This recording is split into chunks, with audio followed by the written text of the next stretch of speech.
ফিলিস্তিনিদের কান্নায় আকাশ বাতাস ভারী হয়ে উঠলেও সেই আর্তনাদ যেন আরব শেখদের কানেই উঠছে না। তবে চুপ থাকবে না বাংলাদেশ, চুপ থাকবে না এই জনপদের মানুষ।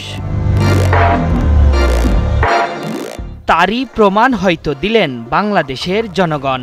এদেশের লাখ লাখ মানুষ সুদূর ফিলিস্তিনিদের জন্য বজ্রকণ্ঠে আওয়াজ তুললেন, আর তাতেই যেন রীতিমতো হতবাক দখলদাররা।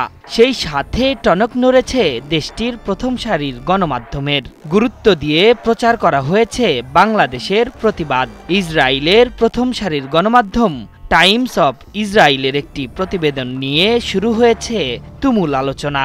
ফিলিস্তিনের উপর যে নির্মমভাবে গণহত্যা, আমরা মুসলমান হিসেবে আমাদের ইমানের দায়িত্ব। টাইমস অফ ইসরায়েল বলছে, ফিলিস্তিনের গাজা উপত্যকায় দখলদার ইসরায়েলের মানবতা বিরোধী হামলার প্রতিবাদ জানিয়ে শনিবার রাজধানীতে মার্চ ফর গাজা কর্মসূচি অনুষ্ঠিত হয়। সোহরাওয়ার্দী উদ্যানে অনুষ্ঠিত এই কর্মসূচিতে অংশ নিয়েছিলেন সব ধর্মবর্ণের প্রায় 1 লাখ মানুষ। তাদের অংশগ্রহণে ঢাকা বিশ্ববিদ্যালয় এলাকা ও সোহরাওয়ার্দী উদ্যান পরিণত হয় জনসমুদ্রে। এ সময় শত শত ফিলিস্তিনি পতাকা হাতে অংশগ্রহণকারীদের কণ্ঠে ওয়ালটন আবারও মিলিয়নিয়ার অফারে ওয়ালটন ফ্রিজ কিনে আপনিও হয়ে যেতে পারেন মিলিয়নিয়ার। স্লোগান ওঠে, ফ্রি ফ্রি প্যালেস্টাইন। প্রতিবেদনে উল্লেখ করা হয়েছে, এই কর্মসূচিতে অংশ নিয়ে ইসরায়েলের প্রধানমন্ত্রী নেতানিয়াহু, মার্কিন প্রেসিডেন্ট ডোনাল্ড ট্রাম্প, ভারতের প্রধানমন্ত্রী নরেন্দ্র মোদী সহ আরব শেখদের ব্যঙ্গ করে পথনাটক প্রদর্শন করে একদল যুবক। এছাড়া র্যালিতে কাফনের কাপড়ে মোড়ানো শিশুদের অবয়ব নিয়ে হাজির হয়েছিলেন অনেকেই, যা নিয়েও চলছে ব্যাপক আলোচনা। আইনি অস্ত্র এবং যা যা করা দরকার ফিলিস্তিনকে স্বাধীন করার জন্য ওআইসি যেন সেই পদক্ষেপ অতি শীঘ্রই নেয়। গণমাধ্যমটির প্রতিবেদনে বলা হয়, মার্চ ফর গাজা কর্মসূচিতে সংহতি জানিয়ে বাংলাদেশের সাবেক প্রধানমন্ত্রী বেগম খালেদা জিয়ার নেতৃত্বাধীন রাজনৈতিক দল বিএনপি, বিভিন্ন ইসলামিক দল এবং নানা শ্রেণী পেশার মানুষ অংশ নেন। বাংলাদেশে 17 কোটি মানুষের বসবাস।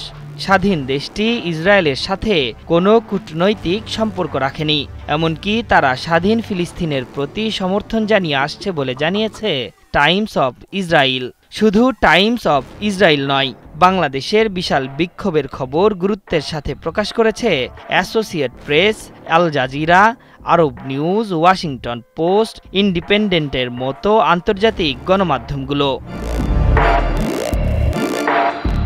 এদিকে বাংলাদেশে বিক্ষোভের দিনেই ফিলিস্তিনে জোরে সোরে অভিযান চালানোর হুঁশিয়ারি দিয়েছেন দখলদারদের প্রতিরক্ষা মন্ত্রী ইসরায়েল কাটজ। এরই মধ্যে গাজার খান ইউনিস ও আশেপাশের এলাকা থেকে স্থানীয়দের সরে যেতে বলা হয়েছে, এমন খবর জানিয়েছে ব্রিটিশ গণমাধ্যম বিবিসি। কাটজ বলেছে, গাজার বেশিরভাগ এলাকা জুড়ে সেনাবাহিনীর হামলা জোরে সোরে আরও বাড়াবে।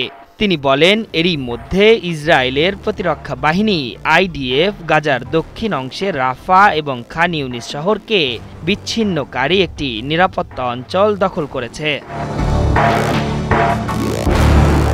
আশরাফুল ইসলাম, 71।